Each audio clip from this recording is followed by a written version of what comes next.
Okay. Awesome. Hi, everyone. It's nice to at least see the numbers of you. Obviously, I'm not seeing that many of you, but I'm actually really pleased by the numbers because I think that's more than we would get if we were in person. So it's good to see all of you here. I am coming to you from quarantine housing. Um, so this is just your reminder to try not to get COVID. Don't go to parties. Don't do all the things that we're told not to do. I didn't do that, but I was in contact with someone who did. So try to be safe, everyone. That being said, the Sheraton is very nice and provides a better backdrop than my bedroom for this presentation.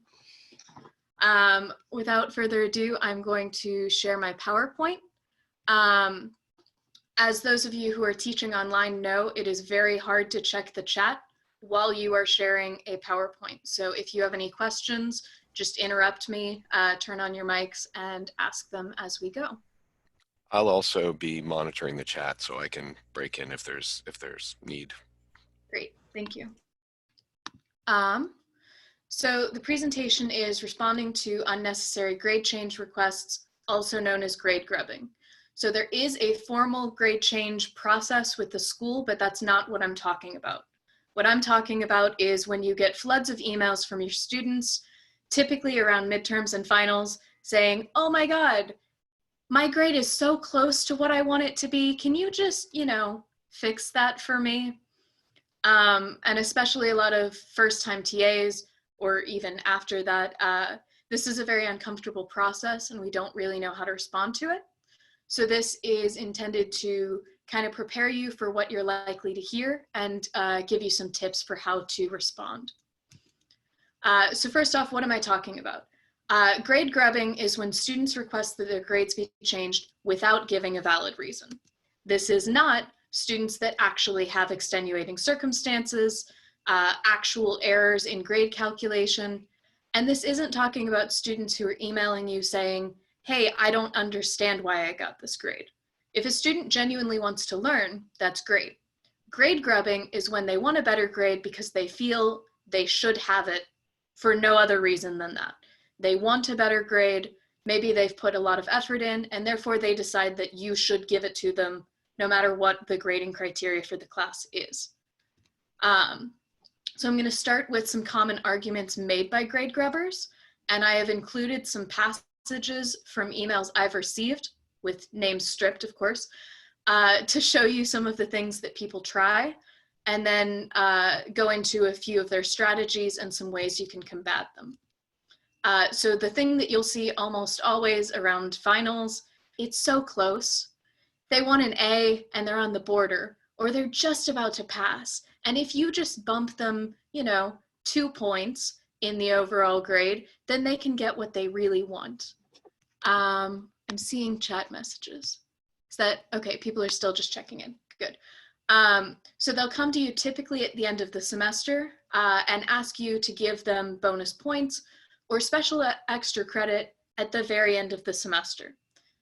This is generally very unfair to you because you are already doing your finals, grading actual assignments, but it's something that they tend to do when they freak out at the last minute and realize they're not where they want to be. So some examples of this, these are actual quotes from students that I've gotten in the last year of teaching. I see that an 83 equals a B minus, but at the same time is impeccably on the borderline. I love that phrasing, but what the student was requesting was that it be counted as a B, even though it counts as a B minus, because a B would look better on their transcript than a B minus. You see the next one, I would like an A minus, but I have an 88.7. So if you could bump me to an A minus, then I would be so grateful. The thing that always surprises me is how far away these sometimes are. So I kind of expect it if it's like they have an 89.4. That's something that's kind of reasonable. But I've gotten like, I have an 85, can you give me an A? It's just always kind of surprising to me to see those that are so clearly not on the borderline. but we'll try to convince you that it is. The next thing is I should have gotten full points because. If they're giving you valid reasons, you should always pay attention to them. But this is the person who will fight for every single point off. So I teach public speaking. I'm in communication and rhetorical studies.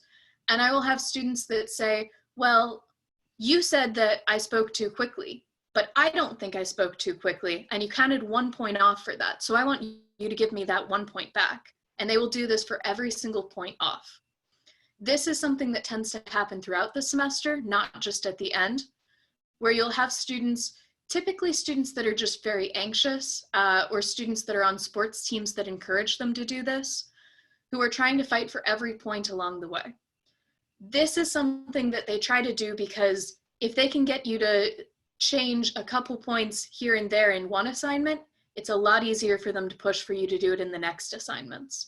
So you can always stand firm on this. You typically have a rubric that you're working off of, and you can stand firm on it, but it can be really difficult when they're only asking for 1 or 2 points. I've got a couple of examples here where it's again, the things that people are fighting for sometimes surprise me. I had somebody fight for a half of a point on one assignment, which was just really difficult for me to work with, because on the one hand, this person was continuing to nag me, and a half a point didn't seem like the hill to die on, but it's so easy for them to use this as, you changed it once, let me fight for every point from here on out. I think there's 2 more points here. I put so much work into this. This is typically the one that you're going to hear most often, and it's a major, if you feel for your students, if you care about them, it's a really difficult one to fight against. The concept is, if they put effort into something, they should get a good grade for it. You'll hear a lot of, my friend got 100 and he put 1 hour into this assignment, and I worked for 6 hours on it and you gave me a C. That's not right. Is my time not worth this? Is my effort not worth this? It's a really hard thing to fight against, because effort is something we feel should be rewarded, but isn't necessarily what they need to do in creating a strong end product. So this is something that you can help to combat early on by doing something like saying in the rubric, this is based on the final product, maybe putting participation or effort into the grade, but acknowledging very early on, I understand that some of you put a lot of effort in, and the product isn't necessarily where it needs to be. Effort can't always be the determining factor here. If they really push you on it, you can point out that most of the time in the job market, this is going to be something where the product is what matters, effort isn't. But it's going to be something that you're going to see a lot. And then I think, I do have an example for this one. I believe the grade given does not represent my writing skills or the time and effort I put into this paper. The concept is, again, if I put time into it, I should get a good grade. And if you don't give me a good grade, then you're disrespecting my time.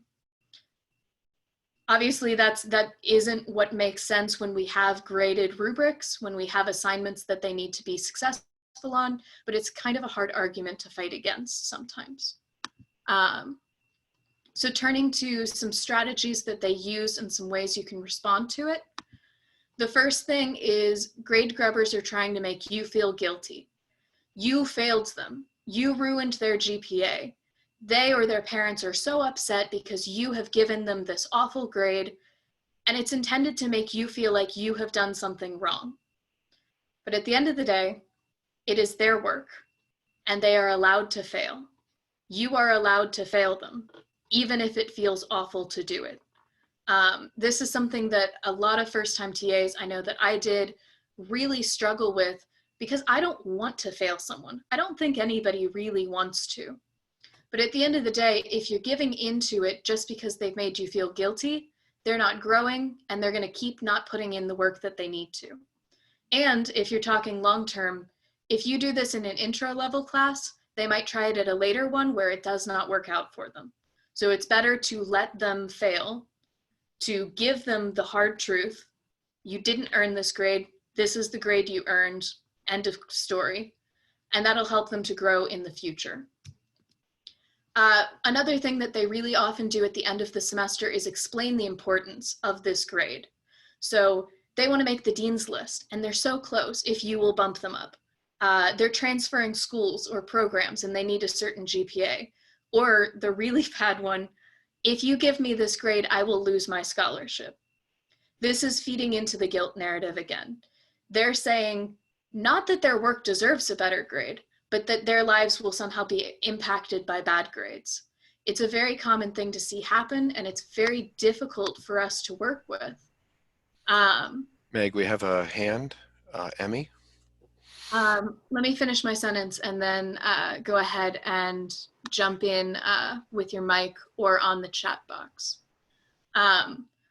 Just to finish up what I was saying, it's very common to see that the importance of good grades is put above the deservedness of the actual grade.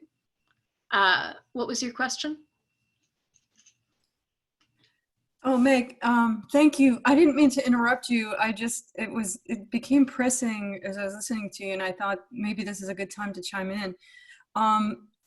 This is great, by the way, and I'm not a TA, but I expect if I ever am, I'll use all of this. But one of the things that occurs to me, I don't know how else to describe this except, it's like a first down problem in football, and I'm going to describe this from a female perspective. So bear with me. The guy runs down the field, gets tackled. It seems like he sort of arbitrarily falls down, and there's an arbitrary mark of where the down is. And then they may come out and measure it with chains because it's close to the first down, which to me for my entire life seems, kind of funny, because if it's that close, why don't you just give it the first down? I mean, is it really that important? Are we really that good about, measuring? And aren't there cases where there's such a big gray area that we need to be that harsh? I mean, I can think of other examples like in tennis, and things like that, where the ball is so close to the line, and the play is so competitive, and, the players being, working so hard that maybe it's worth giving them the point. So I don't know. Do you want to comment on that? Because it feels right now like this is very black and white, and it should just be no. Where I kind of feel like as a teacher or TA that I would want to have that ability to say, yeah, this is so close, and you really that is actually a good reason that you work so hard, and we should let you have the grade. I don't know. Good. Thanks, Meg. Yeah, I think that's a great point. And it is something that I was going to get to a little bit later on, but I'll go ahead and pause and talk about that for a minute. Grading is arbitrary, generally speaking, especially in humanities fields and in performance. There's so many different ways that we can look at something that there is definitely an element of it's kind of arbitrary, and we're not entirely sure, do I give 7 points for this or 8, and things like that. And that's one of the reasons I pointed out at the beginning. There are definitely viable reasons for a student to ask about a grade change. The problem comes for me when students are asking for grade changes because they want a better grade, not because they feel they deserve it. So typically what you want to do there is look at strategies that ask, are they asking for a better grade based on the work that they have done? Are they giving balanced arguments for this? Or are they just saying, I want a better grade, I need a better grade, give me a better grade? There's such a mentality these days that effort automatically means success. But one of the reasons that we use grades is to show growth over the course of the semester and over the course of their time here. So if we're giving them better grades early on because they want it, because they're asking for a little bit of help, because they put in a lot of effort, then we're doing somewhat of a disadvantage to them in not letting them grow over time. The problem with grades is that we should be looking at growth. We should be looking at, are you getting better in my class? But what people are looking at is, I need this GPA to get a scholarship, to go to grad school, all of this, which of course I've done too. And what it does is it puts us in a situation where learning isn't the key. They're not working on improving themselves, they're working on getting a better score for a number on a page. And so the reason that this presentation is something that I feel is so needed is because often these students aren't trying to learn and do better, because if they are, that's absolutely something we should cater to, we should try to help with. But so often it's just at the end of the semester, after putting in whatever work they've put in, they decide that they want a better grade. Not that they deserve it or they've worked for it, but that they just want it. And in that situation, I think especially for TAs, especially for female TAs or TAs of color, it can feel really difficult to say no. We're put into these power dynamics. And so a lot of this is talking about how to prepare yourself to say no. But there's of course always situations to say yes, to consider giving them a better grade, because so much of it is arbitrary and we do make mistakes. But I think something that's important is to empower yourself to at least feel like you can stand up for your grading. Because if you start a precedent of, I will change it because you ask, then you're going to be getting grade change requests constantly. And it'll be, okay, I have an 89. I would like you to give me an A. Okay, well, the next paper, I have a 95. I'd like a 97. And it can become this kind of incremental, dangerous process. But I think there's definitely a value to actually approaching these openly and seeing if there's a way to respond in the moment. Meg, that's excellent. Thank you. Thanks very much. Thank you. I just wanted to check what the chat said there. I think what it comes back to a lot of times is there's a distinction between wanting a grade to have a number and wanting to do better. And if a student wants to do better, then that's something that you should absolutely cater to. If they're coming to you early on and they want to work on something, they say, I want to do better next time, help me do better, or I genuinely don't understand why I got this grade, help me figure it out. That's something that you should absolutely do. But most grade grubbing happens at the end of the semester and at midterms because they want to see a better number on a page. And that's something that we shouldn't automatically bow down to. I'm going to continue on with the presentation unless other people have questions. But again, if you do, feel free to just jump in. So one of the points there that is important is something that we typically ask for if students are requesting grade changes is that they explain why they feel they deserve a better grade. Instead, many students make you explain why you gave them a bad grade. This isn't necessarily unfair. We typically give rubrics and comments explaining these things, but a lot of times students will do this to try and nitpick all of the points you've made. So if you say you were speaking too quickly, they will point to a spot where they weren't speaking too quickly, and they will use this to try and chip away at all of your reasons, even if your reasons are valid. So you want to make sure that you don't lose faith in your own decision-making, because you are the authority here. You are the one who is making the decisions, who's doing the grades, and who knows what other people's assignments are.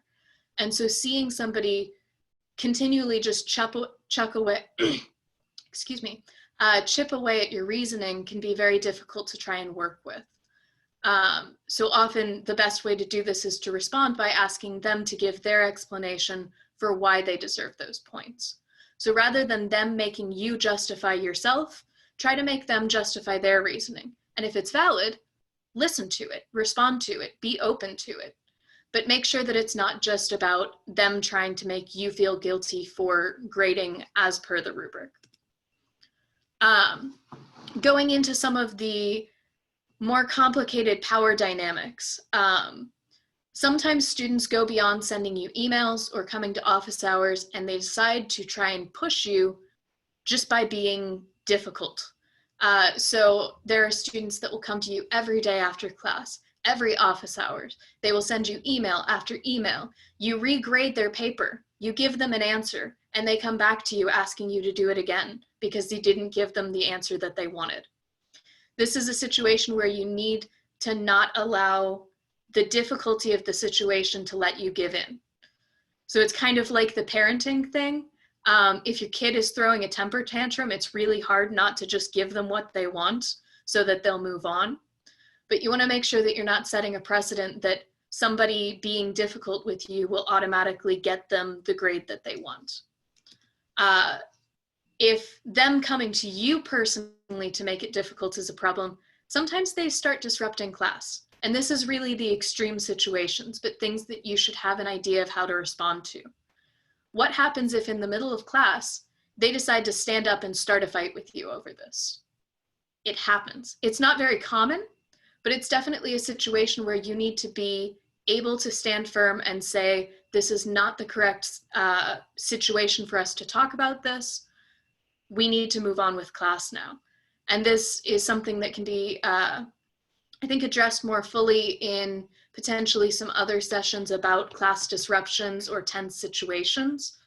But there are definitely situations where wanting a better grade can get into being disruptive in the classroom.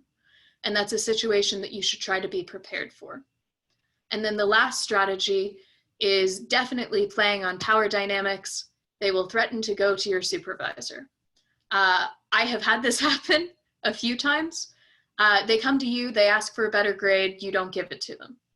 So then they go to the instructor of record, or they go to the head of your department, or further up the ladder. They will try to find somebody else who isn't familiar with them, who isn't familiar with their work, who will give in to them.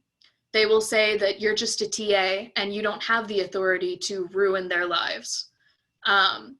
It's a classic strategy meant to turn the teacher against the TA in favor of the student. And this is a situation where you might want to talk to your instructor of record or your course supervisor in advance. If you're having a student who's repeatedly coming to you, you want to talk to your supervisor about the situation. Explain that this student is being difficult and that they might reach out to them, and make sure that you have a system in place within your supervisor-TA relationship where you know how they're going to respond to that.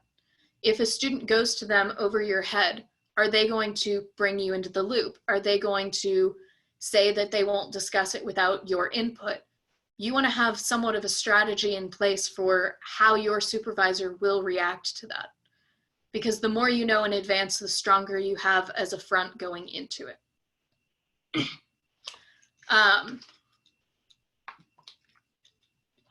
Excuse me. So the last section that I have is how to respond. And I think a lot of this goes into how to prepare early so that you make sure you are aware of real circumstances. You are responding reasonably to circumstances, but you're not just giving in when circumstances get difficult. So the first thing is to prepare for grade grubbing. Typically, you want to set a grade change policy. Say that students can only contest their grades for up to 2 weeks after it. After that point, if they're at the end of the semester and they don't like their grades, then they might come to you and you can say, it is our course policy that you have 2 weeks after the assignment to put in grade change requests. If you didn't think that your grade needed to be reevaluated then, why do you need it to be reevaluated now? And typically that's a situation where they want a better grade now that they see all of the grades put together. But that's a way that you can make sure that you are open to situations where their grade really might need to be reevaluated, but you're not just giving in to them at the end of the semester. You can also set up earlier student conference periods to discuss grades throughout the semester. So normally doing 2 or 3 of these over the course of the semester gives you the chance to talk to your students about maybe what they need to improve on and bad grades that they could improve on. A good thing to do is to describe what percentage of the grade is still outstanding so that they can say, okay, you got a bad grade on this. That is what it is. I understand that it upsets you. But 40% of your grade in the class is still up for grabs with your later assignments. So feel free to talk to me about those, to help work with me, or to work with me to help you do better on those. And that way we can work on growing the students and making sure that their work is getting better, not just their grades are getting better because they're asking. And then the last point here, which is very connected to the first, have a grade change policy.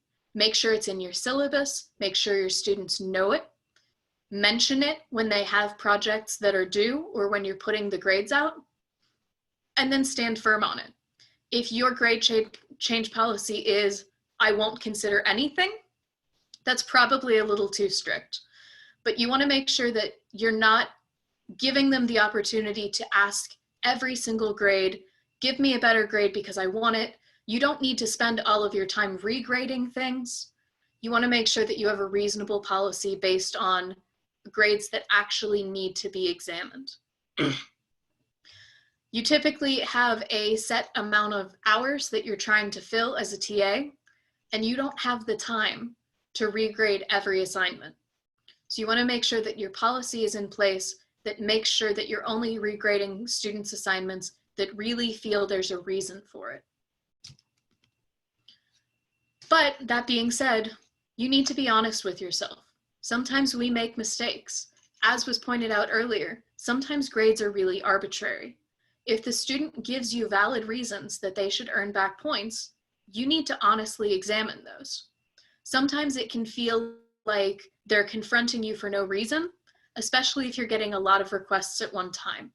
So you want to make sure that you do listen honestly and openly and try to see if there are good reasons to give back points. Sometimes what you might do there is say, look, I stand by what I did. I gave you these reasons for the grade. But if you rewrite the assignment with these corrections, I'll give you back points, or I'll give you back half points. Make sure that you are listening to their reasonings, but you want to focus on making the student better, helping them to grasp the material, helping them to gain more skills, not just giving them the points because. Also, students just asking for clarification or for a problem to be fixed where maybe you added wrong or you put it in the system wrong, obviously you want to be open to that. If there is literally a problem, fix it. If they're asking you to help them do better in the future, you want to make sure that you're there to reach out to them. And you want to explain your rationale. If you have the time and you feel it's appropriate, you can explain to your student in more detail why you took the points off.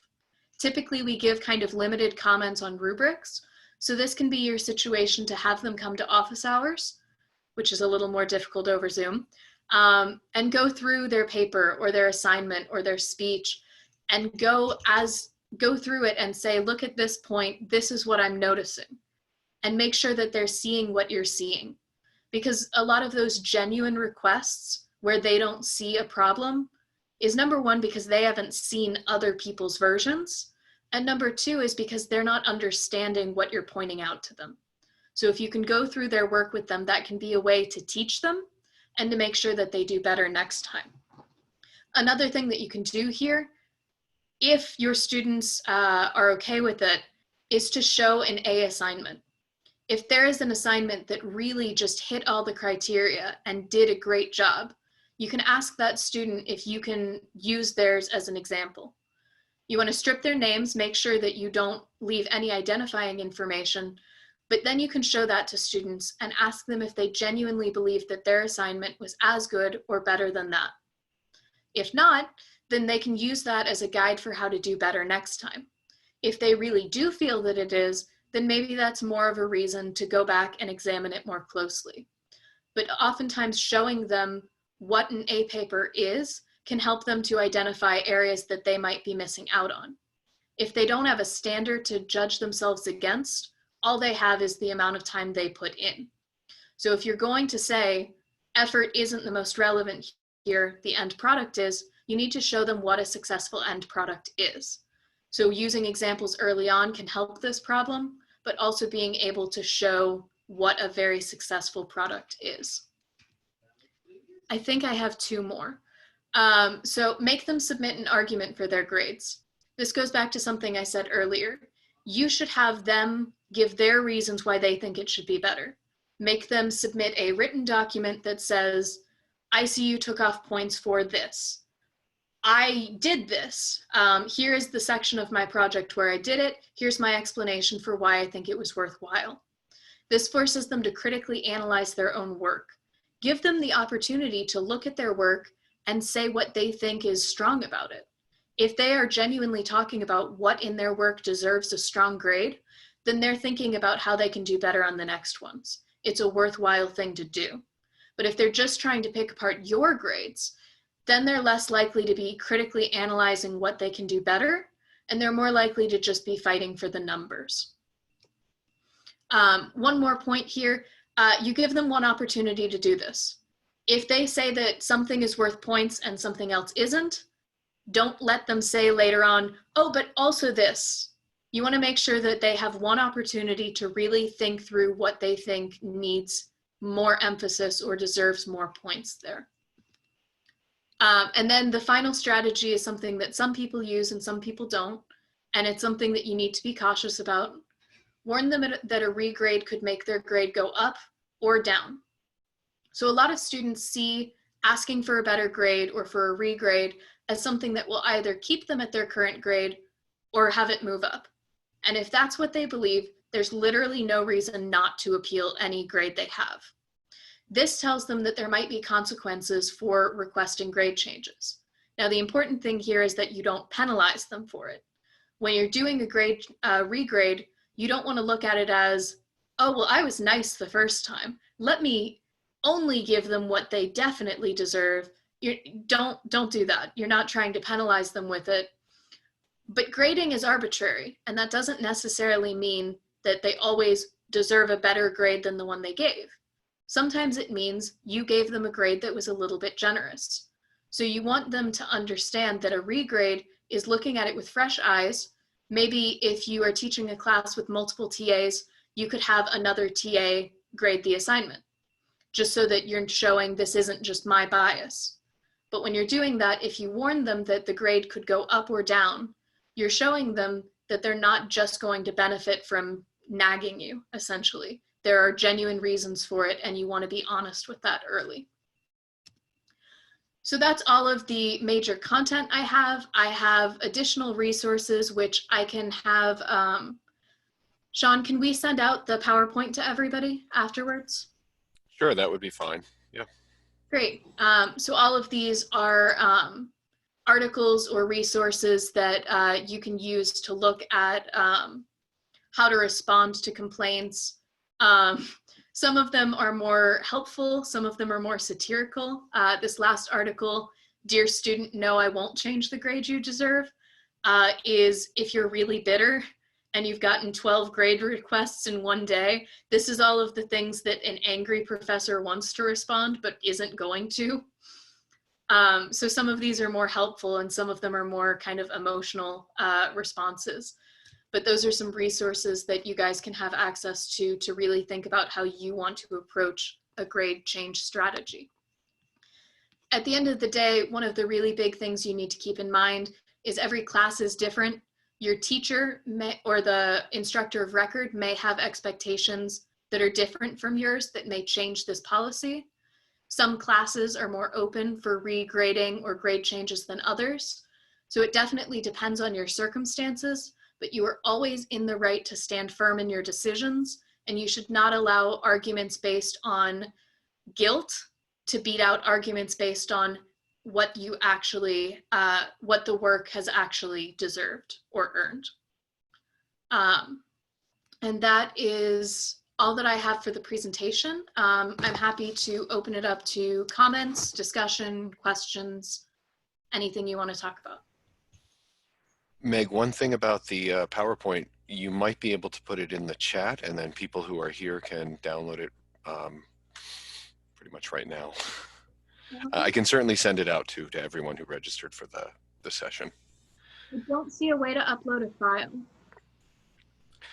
Sometimes if you drag and drop, but if it's not working, that's not a big deal either. I can certainly get it to everyone. I will try. It said there was a plus sign, but then it didn't seem to go in.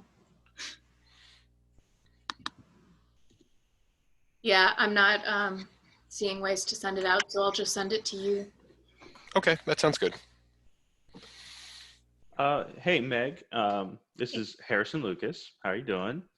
My my question is, so I have had a couple very low tier grade grubbers, nothing serious or anything, just a few questions, double checking stuff. Oftentimes, they have been students that I actually enjoy having in class, and it hurts my heart a little bit to be like, yeah, sorry, this was bad work. Is there anything or any tips you would give about, like, I don't know what you'd call it, but maybe repairing the relationship at all? If like, you tell them like, no, we're not going to do that. And then should you do anything extra? Do you just treat them like you always normally have? Is there anything that you would do to make sure the relationship stays positive if it's been positive up to that point? That's a great question. The reason that I wanted to give this presentation is because I get so emotionally attached to my students, and it does hurt to tell them no. Number one, you don't want to change the way you treat them in class, just because that can cause some strange dynamics. But I think that a great way to work on that relationship is by saying, for your next assignment, if you have the time, for your next assignment, why don't you come to me beforehand? Come to my office hours, and we can talk through your outline, or you can practice your speech on me. For the record, I know that Harrison is in my department, so that's why I'm phrasing this in these terms. But you can have them come to you in advance and try to work through their assignments in progress, which can be a way to show them that you are dedicated to helping them, not through changing numbers, but through helping them do better. And I think that this can be a way that you can really work on showing that you do care about them, that this isn't an impersonal, no, the rubric says bad grade, so bad grade, but a way to show them, okay, here's what our rubric says. Why don't we work through it together and see if your outline matches it? And so trying to focus on making future assignments better is always a really good strategy earlier in the semester to make sure that they're growing and you're keeping a strong relationship there. Does anybody have any other questions? Seth, I see that you have your hand up. Yeah, so I was curious how the grade appeal process happens after the semester, and if I should be professionally worried about having something like that on my record. Like, is that something that's going to come up in future, like, PhD applications, or as I'm applying for tenure track jobs? If it's shown that a grade appeal was approved because I did something wrong, is that a failure on my part? Is that something I should be professionally worried about? Excuse me. No, it shouldn't be. Generally speaking, the TA won't have to go through the formal grade appeal. That's typically the instructor of record. So in your case, Professor Greenkey would be responsible for responding with that. Having a grade change appeal after the effect doesn't show that you are a bad teacher or a bad TA. The most likely thing that could hurt you is if people are mean in their course evaluations, because those are examined for PhD programs or for job applications, things like that. But having a student appeal something after the semester shouldn't have any impact like that. I'm seeing a hand in the chat for Miriam. Yeah, thank you so much, Meg, for this presentation. My question is, what do you do in scenarios where some students are, like, you're trying to explain an assignment and they're actually not doing well, like already they're not doing well, but before they listen to what you have to tell them, like the assignment they have to do, they are already being violent and kind of trying to influence the rest of the class before they actually listen and, and even try out the assignment they're supposed to do. Mm-hmm. So once things start getting I mean, once things are violent, that's something where you need to bring somebody else in. But if we're just talking being disruptive, that's a situation where you really need to consider, and again, it's complicated online, so I'm trying to coach ways that this works in person and not. If it's violent, you need to make sure that the situation ends. So if that is, you need to remove them from the classroom, or you need to get somebody else in the classroom with you, you need to make sure that your safety and the safety of the rest of the class is paramount. That's the first thing. And Sean might be able to give more insights on that. If we're talking being disruptive, I mean, the first thing is you can ask them to leave class.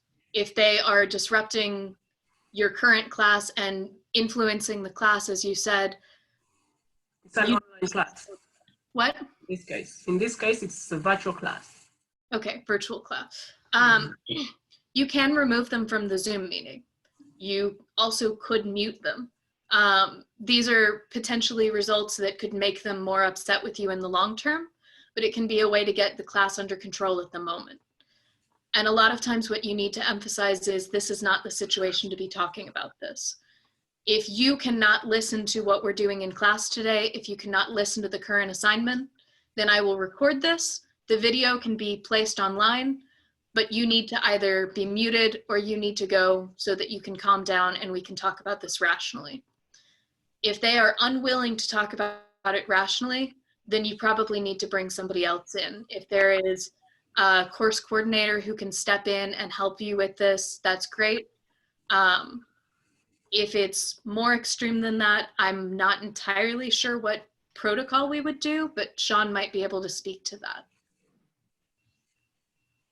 I think it's obviously based on the context and the situation, but I mean, if it's a virtual class and it's completely sort of derailed by this argument, there's no reason that you can't simply sort of, you know, end the class and sort of shuttle that material to an assignment or something like that. That would be obviously unfair to the rest of the class, but if it isn't working, it isn't working. And if the class has been influenced in such a way during that period that there's really sort of no bringing it back to topic, then that is an option. I mean, whatever you were presenting, you could simply record that and sort of give that to the students, or you could turn it into an assignment that they have to do some kind of research or look things up on their own. Again, depending on the context and the situation, since it's a virtual class, the sort of, I only see the escalation of sort of violent rhetoric to only go so far before you can just sort of mute them or have them leave the meeting or remove them from the meeting. If this was an in-class thing, then it could go, as far as sort of calling DPS to make sure that everyone is safe. Certainly it's something to bring up to your supervising instructor or your department chair or your advisor. It's an unfortunate thing, and if you can at all have a sort of a one-on-one Zoom meeting, or even have a sort of third-party arbitrator on an office hour call to sort of hash this out and talk about proper protocol in the classroom. This is also something that you could sort of build into your syllabus, that if, a certain level of decorum, a certain level of protocol, or if the disruption reaches a certain point, then, I reserve the right to remove you from the classroom. So that could be a proactive move, but it's tough. Yeah. It's unfortunate, yeah. I think that sheds more light on what I was kind of trying to talk about. And then the other thing is, usually we do course evaluations towards the end. And of course, that's also the time when students are pressing for those grades. Mm-hmm. And I think I've noticed a trend that some students will not even evaluate you, not until they see their grade. So how best could a person juggle that, like try to strike a balance between that? Like they won't give you an evaluation before they see their grade. And then maybe this one person who's not happy about their grade, they are going to, make sure that maybe they point out something which you cannot, because when course evaluations are out, as a TA, do I have control over that? It's out. Someone anonymous, like, gave it. So how do you, So the first thing there, technically, they have to fill out course evaluations before grades are out. But if your class finishes up grades early on, that can be kind of different. So technically speaking, course evaluations are before finals, so that they can't let finals completely influence them. But again, if they have a bad grade before that point, they might do something retaliatory in course evaluations. The first thing there is, generally speaking, if someone's going to do that, they're an outlier. So if your course evaluations are generally positive and then there's one person saying you're evil, that probably reads to everyone as this is a situation where this student didn't like the class or didn't do well or had some conflict with you that doesn't speak to your teaching as a whole. So generally speaking, I think that's an outlier. You can also, if you're putting together a teaching portfolio or something like that with your evaluations, you can always explain situations. I had course evaluations from last semester that said, we were never in class. I'm like, yes, a pandemic happened. I'm very sorry, but there were circumstances that made this happen. And so my course evaluations aren't necessarily based on me as much as a pandemic shut down a lot of what we were doing in the school. So if you're worried about things like job applications or PhD applications, you can always explain some kind of crazy course evaluations. But I think generally speaking, you'll see that it is an outlier and most people will see it that way. But if you want to make sure that more people are doing course evaluations, you can always give them time to do it in class, where you say, okay, this week, the first 15 minutes of class are course evals. I'm going to leave now, or I'm going to turn off my camera and recording or pause the Zoom meeting. And by giving them that time in class, more people are likely to do it, which again means you're more likely to have more of the reasonable people responding to how you actually teach versus the ones that are just trying to retaliate against you.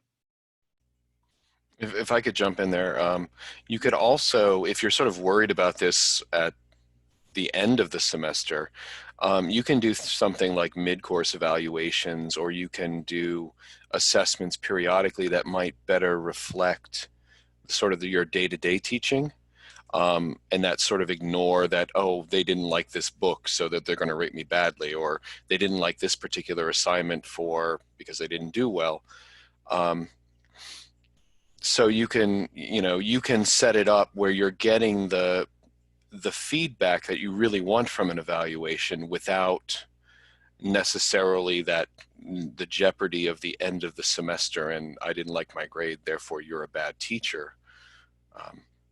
So there are a couple of ways to do those kind of things, and if you're interested, the grad school can help with some of that as well.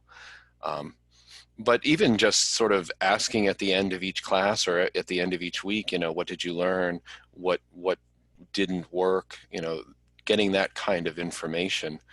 If that's what you're really after with the evaluations, is that kind of feedback, then there are ways to do that prior to the end of the semester where you might have this kind of retaliation. Thank you. I think those were really good points that I didn't think to mention. Yeah, middle of the semester evaluations can be so useful. But again, if you're worried about retaliation, have them do it before their midterm grades come back, just so you don't have to worry about that level of it. I see a hand for Corrine.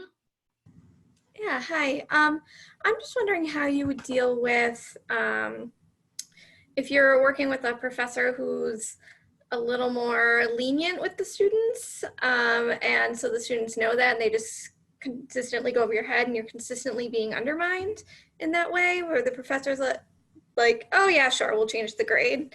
How do you navigate that? Do you just kind of have to accept that that's how that class is going to go? So there are some elements of, if the professor is going to keep changing it, there are some things that you do have to accept. But I think that number one, you can have a conversation with your professor or your supervisor saying, look, I understand that you're lenient a lot of times, but what this is coming across as to the students is that my authority is not valued. So if you can talk to the professor and hopefully they're open to hearing that, and you're trying to make sure that it doesn't come across as you're hurting me, but I understand what you're trying to do here. I understand that you're trying to help the students, but unintentionally, this is causing some difficulties with my authority over my class or my recitation section or my ability to grade. And I think that having that open conversation is generally the first step. You can also have conversations about, if this is something that's still happening, is there something wrong with how I'm grading? Is there something with how I'm grading that isn't what you're looking for? Because then we can figure out kind of this miscommunication that we seem to be having.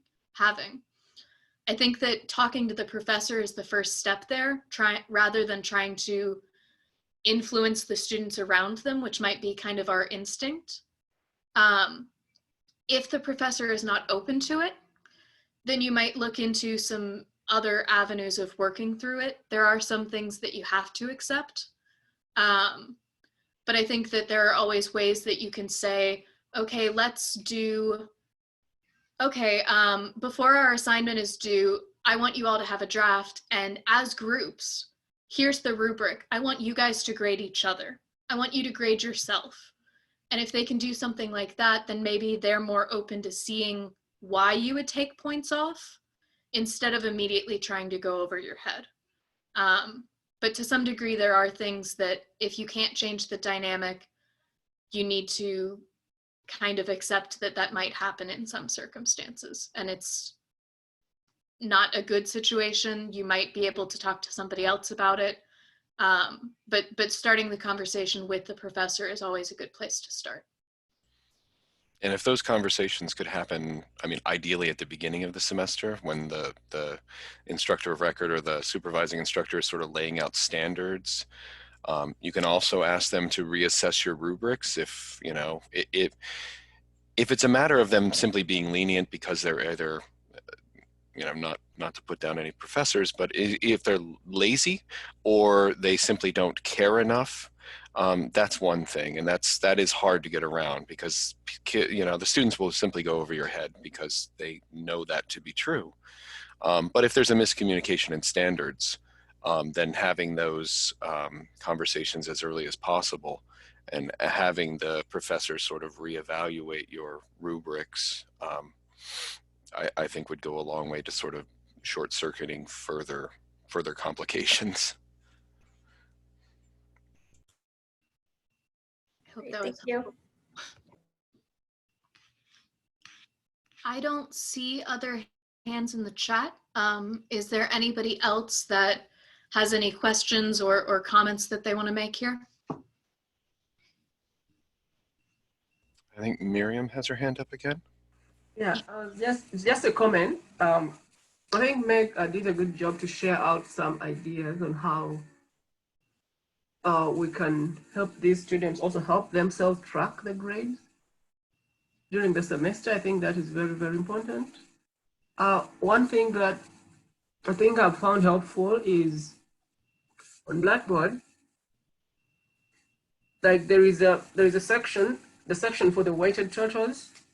If you kind of try to maybe change it to have percentages, if you have like the different assignments that are arranged as categories, then you categorize them. Then you have this percentage, which keeps changing as you enter those assignments. So whenever you grade an assignment, that changes. So somehow the students can keep track of how they're doing with their grade.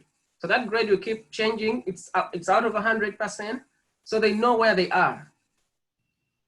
So I think that could be one good way of doing it, to help them track. Yeah, thank you. I think that's definitely something that's helpful. So as Sean was talking about, assess early and often, but also give them responses and comments and grades early and often. If you wait to put in grades at the end, they're going to freak out at suddenly their grade changing. So the more often you can update it, and the more it can be connected to a percentage, the easier it is for them to understand. There are some course designs where it's like, out of 500 points in the class, this assignment is 75 points. And that can be really confusing to students who are just used to, what is my percent out of 100? So having the weighted total in percentages is definitely helpful for them understanding it. And trying to put grades in as frequently as possible is a good way of making sure that they don't panic at suddenly a lot of grades being entered.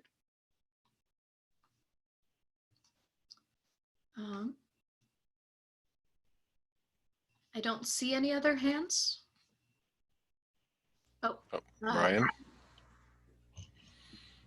Yes, thank you so much for sharing this. I have a question. I didn't start with you guys, and maybe you talked about this. I'm sorry about that if that's the case. But how do you go about cases where some students don't submit their exam, not exam, but assignment? And then when you try to reach them out, what they say is that they're trying their best, and then the situation right now is complex. They're having issues with internet, and some even talk about issues with their computers. I have an example of one student who told me that she's even having mental issues. So she's trying to balance that with schoolwork, and she doesn't submit the assignment. And I think I've tried, because I've used Orange Success trying to reach and communicate, but that seemed not to be helping. I've even tried to organize so that we can have a talk in class or in Zoom during my office hours. It doesn't work. I tried sharing this with my fellow TAs who we teach them, same course, and one of them shared with me an experience where one student promised to submit their work because actually the students say they have the work in their computer. They will just submit it through email, but it's 2 weeks now and they've not done it. And I don't know how best, because I know there are other formal ways of doing it, but again, understanding that this situation is tricky and it's complex for everyone, how would you go about that? That's a difficult question. This semester especially, we're all trying to find the balance between being compassionate and understanding that the world is on fire and some people do have computer or internet issues or are struggling with their health or their mental health, and trying to be compassionate to that and give them opportunities. But there is a point where you have to be firm. In many ways for the fairness of the class, because there are many people who are going through these things that are working very hard to make sure they're keeping up. And there is a point where you have to explain that I can't wait all semester for an assignment that was due 2 months ago. And I think part of this can be, it depends on the class, and perhaps your instructor of record or supervising instructor has some guidelines on what to do there, because it is such a difficult balance to keep. But there is a certain point where you have to say, it's been 2 months, I can't accept this assignment. Can we work on getting together with the next one? Or having a way to get a phone call or a Zoom call with them to talk about their circumstances and what they need from you. And if it's reasonable, if they can't come to class, but they can turn in their assignments, but they're not turning in their assignments because they're not in class and they don't know the assignments, then maybe that's something you can communicate. If they're not turning in their assignments because they're not turning in their assignments, there's a certain point where you have to just say, I'm sorry, I understand that you have circumstances going on right now. But if you're unable to keep up with this class, then maybe now is not the time for you to be taking this class. And that's a difficult thing to do, and definitely something you want to talk to them about beforehand. But if they're completely unable to do the class materials because of circumstances, then it's perfectly acceptable to tell them, maybe you should retake this class at another time. I don't know if Sean has better advice than me on that. I mean, not really. I mean, I guess the sort of logical conclusion to that line of thinking is if it's acceptable with all parties, then there's always the idea of an incomplete that they could, at some later date that is predetermined by all parties, that that they could turn in the assignments. That's a difficulty on you, because that might be sometime down the line when you're teaching another course, or TAing another course. But I mean, there's an expectation if they're in a class that is a virtual class, then there is a minimum expectation of sort of the technology that goes with that. And if they don't have that, that's unfortunate, but there's not much you can do about that. So if it's a technology issue, they can reach out to ITS, they can reach out to some of these other resources on campus to try to mitigate those problems. If it's a mental health or a counseling thing, then as you said, you went through Oregon Success. You might, let them know that perhaps they should talk to someone in the counseling center, and perhaps accommodations can be made based on those conversations. But as Meg said, at some point, you can't be constantly waiting for them to do the assignments. They need to be communicative, and if they're not, then the only thing that you have to work with is either what they've already turned in or the fact that they haven't turned in anything at all, and you would grade them accordingly. If that spurs them into action, then so much the better. You can then go back and sort of reassess or change things if need be. But yeah, at some point you can't let your workload or even the class dynamic as a whole suffer because one person is not able to, for whatever reason, able to do the work that is necessary.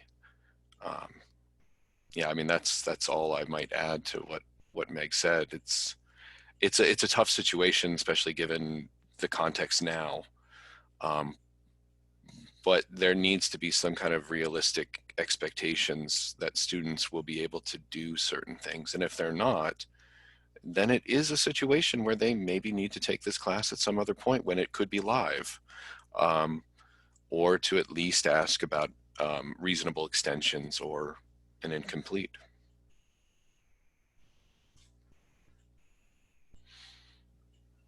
Thank you so much. I appreciate it. Let us know how that works out. It would be good to have sort of examples of how these situations sort of resolve if this situation goes on semester after semester. Then we sort of need to know what works and what doesn't. So yeah, if you could keep us in the loop, that would be awesome. I sure will. Thank you. Mhm.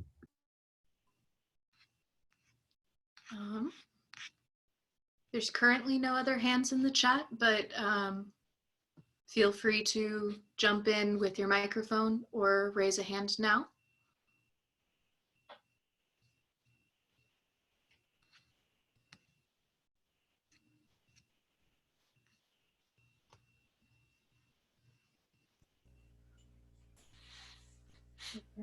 As with most classes, I think we take silence as no one has any questions, so let's move on.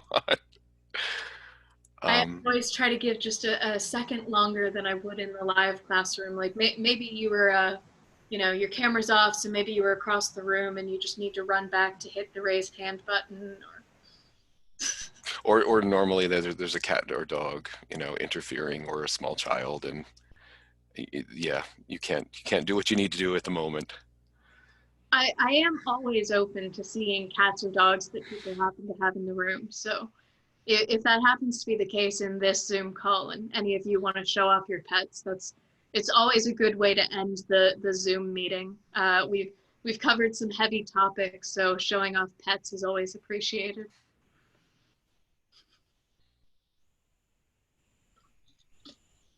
No takers? Okay. Well, that's all I have for this session. I will send Sean my PowerPoint and he can send that out to all of you. Is there anything you want to say to close us out? I just want to thank you for, I mean, you had a passion about this. You came to me wanting to present on this. So I'm really thankful for that. And I think you presented a lot of good information and a lot that all of us need to think about, and many of us deal with on at least a semester by semester basis. So I really want to thank you for what you've done, especially from quarantine housing. I mean, you've gone above and beyond. Thank you. And if people do have any questions or want to continue this conversation, you can email me, and you know, I can chat with you, or if Meg's available, maybe we can do sort of a subsidiary meeting at some point. We also, as part of the TA program schedule, we want to offer some sort of listening and Q&A sessions, what we used to call brown bag lunch sessions, since we're not providing food and nobody uses brown bags anymore for lunches. It's just a Q&A or listening session, but if things come up on this topic or others, we can certainly organize a discussion around that. We would be happy to do so. Great. I did put my email into the chat, so if anybody wants to talk to me or send any messages, I'm also available there. I appreciate that. Glenn, do you want to, any parting shots, I guess, before we adjourn? No, I thought that was great. And also, feel free, of course, my phone has to ring right now, but feel free, if you've got topics that you feel that you've got some expertise and competence in, and you want to do a TA program series, reach out to Sean. That is very much a doable thing. Thanks, everybody. I'm going to try to catch my phone here. So as Glenn said, yeah, if there's something that you you think warrants discussion, even if you don't think that you're an expert in it, that's certainly a topic that you could propose. Or if there's something based on your experiences that you think might be helpful to share with others, by all means, reach out to me. Since we're doing most of these, well, all of these virtually, scheduling, you know, finding rooms isn't a problem. So scheduling tends to be quite open. So if there's anything that you want to talk about that you think would be helpful for your TA-ship or just sort of teaching in general, by all means, please reach out to us. And so with that, I again want to thank Meg. We can do the virtual clap, or you can throw up the clap emoji. Yeah, I will make the PowerPoint available for anyone who had to leave. Obviously, you're not hearing this, leave early, but I can make the video available as well. So thank you so much, Meg. Thank you. And thank you all for attending.